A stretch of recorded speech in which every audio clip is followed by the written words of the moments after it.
¿Qué tal? Saludos cordiales, sean bienvenidos a nuestra unidad número 2 de este curso Informática Educativa número 1. En esta unidad número 2 vamos a hablar un poquito acerca ya de lo que tiene que ver con la tecnología del siglo XX. Por ahí vamos a analizar un poquito acerca de hardware y software y sobre todo ver un poquito es los cambios desde la parte de la tecnología,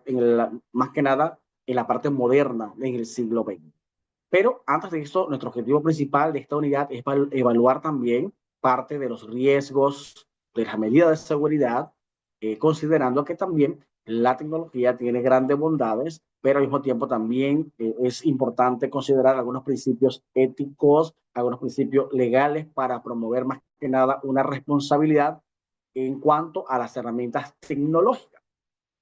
Y acá en esta unidad hablaremos un poquito del siglo XX, la era de la computación moderna. Así que vamos a hacer un recorrido, como bien lo veíamos en parte en la unidad número 1, hablábamos un poquito de la primera generación,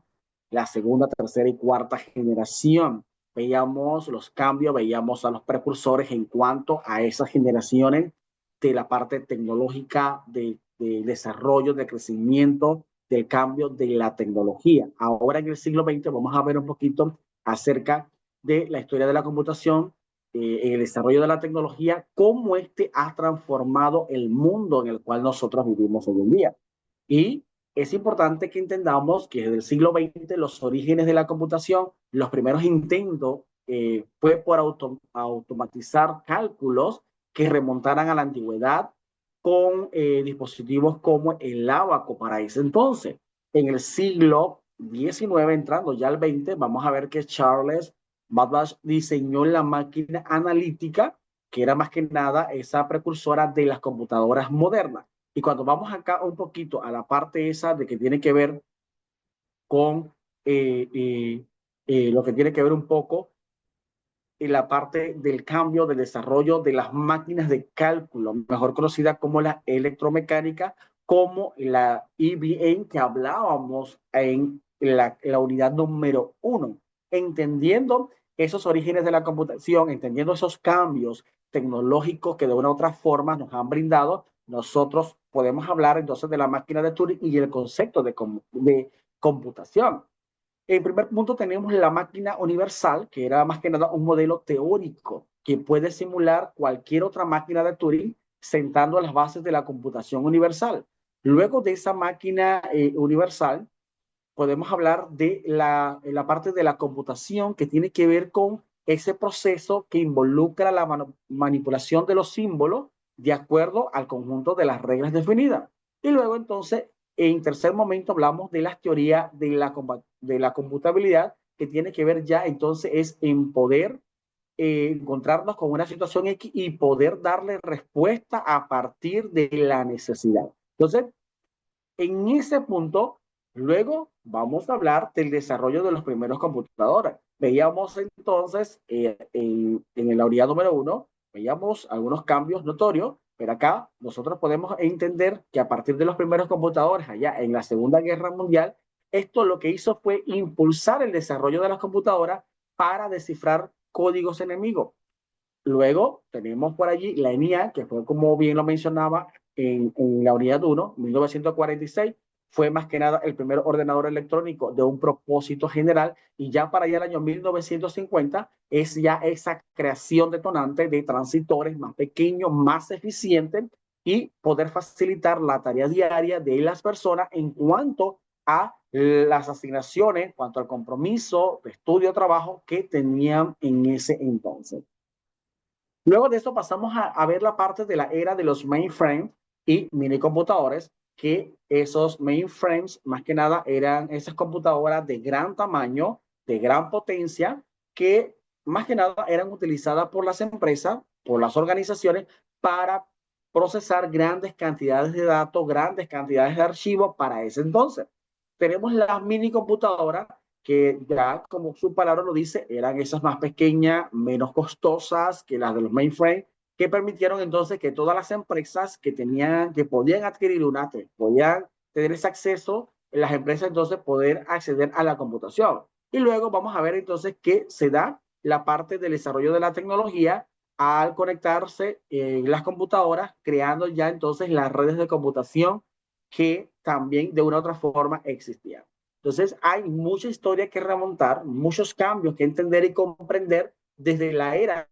cómo la tecnología ha ido evolucionando y cómo hoy en día nosotros claramente podemos ya ver, y una de las cosas que a veces me gusta comentar mucho, o cuando voy a un lugar de donde venden computadoras, es poder ver cómo ha sido ese cambio notorio, donde hoy ya no es tan fácil conseguir una computadora de mesa con un monitor grande, ya simplemente casi todas son ya lactos pequeñas, pero con esa capacidad de poder obtener, con esa capacidad de intercambio, poder tener esa información que nosotros buscamos. En cuanto a la revolución de las computadoras personales, por ahí tenemos entonces, llega más que nada la Apple II, una de las primeras computadoras personales exitosas que se hizo muy popular por el uso doméstico. Luego, en esa evolución de las computadoras personales, viene la IBM PC, que estableció un estándar acerca de la arquitectura de las computadoras personales, que se convirtió en uno de los más utilizados. Y luego vamos a ver entonces ya el software personal, que como bien está en ese sentido, es un poquito más entonces, es entender, ya viene acompañada de los procesadores de texto, viene acompañada ya de la parte esa que nosotros de una u otra forma podemos entender ese intercambio de esa información a través del uso de la hoja de cálculo, del uso de una forma individual, de poder entonces escribir, de poder editar diferentes tipos de texto y también calcular diferentes tipos de operaciones. Luego de esto, vamos a ver un poquito de lo que tiene que ver con el abrimiento del Internet y sobre todo la parte digital. Aquí más que nada empieza la parte de el precursor del Internet, que era muy conocido en ese entonces por el ARPANET, que era creado por más que nada por el Departamento de Defensa de Estados Unidos para conectar a universidades. Luego de esto vamos a poder entonces ver el World Wide Web, que era un sistema de información distribuida utilizado por protocolo para acceder a la información y recursos en línea, y ya entonces se entra a la etapa de la digitalización para desde la parte analógica, ya con los textos, con las imágenes y con los sonidos. Y hoy por hoy en esa parte de digitalización nosotros podemos entender y comprender ya en Panamá, por ejemplo, en cuanto a los sistemas de atención, en cuanto a los sistemas de guardar información, de archivar, poder entender de que cómo de una u otra forma ya esos cambios han sido bien notorios, donde ya algunas escuelas, algunas universidades, en cuanto al registro de la información, ya no es necesario que nosotros tengamos esas libretas, esos mamotretos, como de otra forma decimos en Panamá, sino que todo totalmente desde la forma digital, desde esa parte lo podemos hacer. En cuanto al auge de la computación móvil y las redes sociales, hoy por hoy podemos mencionar los teléfonos inteligentes, dispositivos móviles que combinan funciones de teléfono con funciones de computadora y funciones de Internet. En el punto 2 tenemos las redes sociales, que son plataformas en línea que permiten a las personas conectarse para compartir información y poder comunicarse con otras personas. Y aplicaciones móviles que más que nada son software diseñados para teléfonos inteligentes con esa funcionalidad de que hoy en día lo mismo que yo puedo hacer a partir de un computador, yo lo puedo diseñar a partir de mi propio teléfono, puedo hacer o puedo cumplir con esa tarea que tengo pendiente. En cuanto a la era de los datos masivos y la inteligencia artificial, que también es importante que lo entendamos, es uno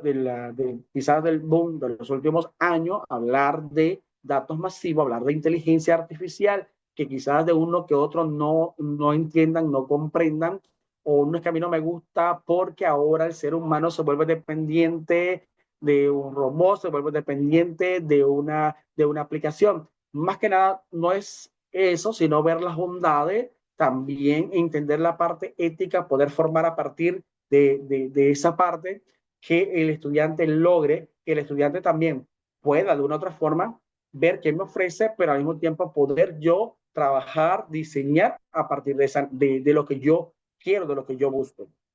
Entonces, El futuro de la computación en tendencias y desafíos. La computación cuantitativa lo que promete cada día es resolver problemas complejos que están fuera del alcance de las computadoras clásicas. Se necesitan soluciones para garantizar la seguridad, la privacidad. Por más tecnología que tengamos, de una u otra forma siempre están los malware por allí, que de una u otra forma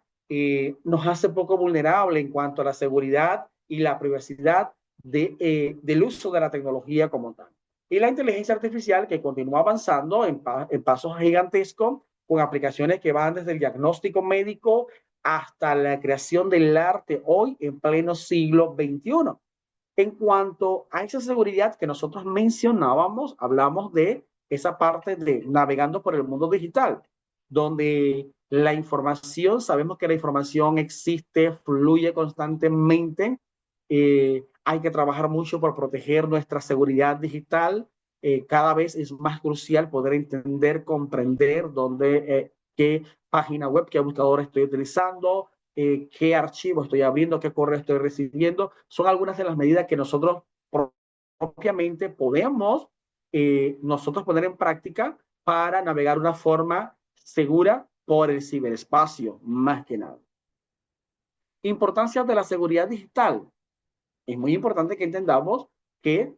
hay que una protección de la información personal, la prevención de ataques cibernéticos, el mantenimiento de la confianza. En cuanto a la protección de la información, evitar el acceso no autorizado a datos sensibles, como las contraseñas, no compartirla, las tarjetas de crédito, la información personal. En cuanto a ataques cibernéticos, hay que tratar de cómo mitigamos el riesgo de ser víctima de ataques malware o el phishing y otros ciberdelitos que de una u otra forma sabemos que se están haciendo en la actualidad. Entonces, más que nada es conocerla, parte de la informática, parte de la tecnología que tiene bondades, que hay esa gran abundancia para cada uno de nosotros como docentes, de nuestros estudiantes, pero al mismo tiempo también crecer en cuanto a esas interacciones digitales, asegurando una integridad, poner nosotros principalmente ese anillo de seguridad en cuanto a lo que hago, en cuanto a la parte comunicativa y en cuanto a todo lo que requiero en mi vida diaria, en mi vida cotidiana. Tipos de amenazas digitales. Hablábamos del malware, hablábamos del phishing y el robo de identidad. Cuando hablamos de malware, hablamos de este software que es dañino, diseñado para infiltrarse en dispositivos y causar daño. Puede ser a través de un correo, puede ser a través de una imagen, a través de un enlace que recibimos. Entonces, entender, ser más cuidadoso, desarrollar esa parte de ser más cuidadoso, trabajar mucho la parte preventiva a la hora de nosotros trabajar con la tecnología. Si hablamos del phishing, hablamos de intentos de engañar a los usuarios para que revelen información confidencial. Pero me llegó un correo, me llegó un mensaje. Entonces, hay que ser muy cauteloso a la hora del manejo de la tecnología, que tiene muchas bondades, y no porque tengan miedo de repente a esos intentos de esos software maliciosos, no voy a utilizarla. Debo utilizarla, simplemente es poder crear yo mi forma de esa seguridad, de esa parte confidencial en cuanto a eso. Y el robo de identidad, que sabemos que es ese acceso y uso legal de la información personal de otra persona sin el consentimiento de ellos. Pero ¿cómo nos protegemos de los dispositivos? Bueno, para eso existe en el siglo XXI, existen contraseñas seguras, actualizaciones permanentes, antivirus que tenemos. Y a veces yo siento que una de las cosas es que agarramos más riesgos porque a veces no queremos invertir en cuanto a la seguridad de un equipo que nos pueda permitir detectar o eliminar un malware que existe. Es una de las situaciones bien enmarcadas. En cuanto a las actualizaciones, mantener un sistema operativo de programas actualizados, contraseñas seguras, un cambio constante y cada cierto tiempo de restauración de esas contraseñas, desde la tarjeta de crédito, una app, de todo lo que tengamos que necesito hacerlo, porque ahora la tarjeta de crédito las trabajamos desde mi wallet. Entonces vamos a ver cómo esas contraseñas de una u otra forma las actualizamos. ¿Para qué? Para poder llegar, estar tranquilo, tener esa privacidad de línea que nosotros necesitamos. Entonces, en cuanto a privacidad, hablamos de ajuste de privacidad constantemente, que era lo que les decía, evitar compartir datos sensibles, evitar que necesito de repente utilizar una app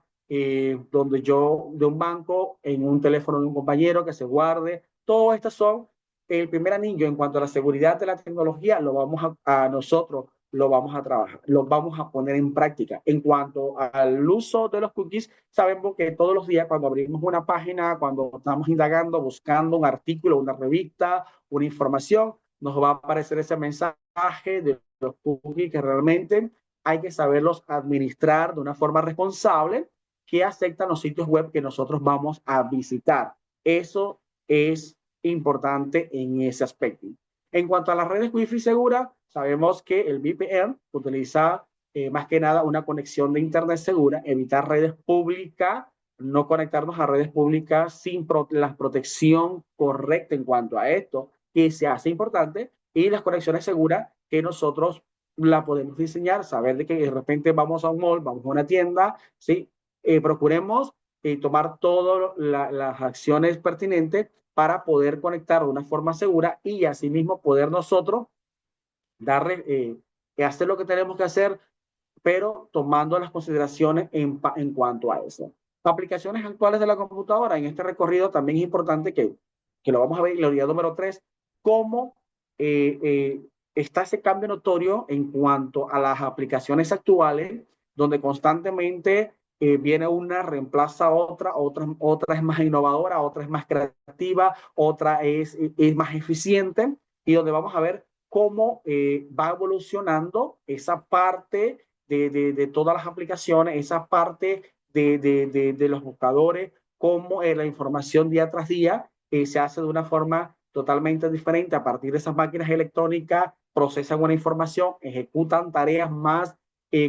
con más velocidad y precisión que todos nosotros sabemos a partir de esos componentes, de esa parte de almacenamiento periférico que nosotros utilizamos día a día. En cuanto a educación y aprendizaje, es entender el aprendizaje digital. Ha llegado para quedarse,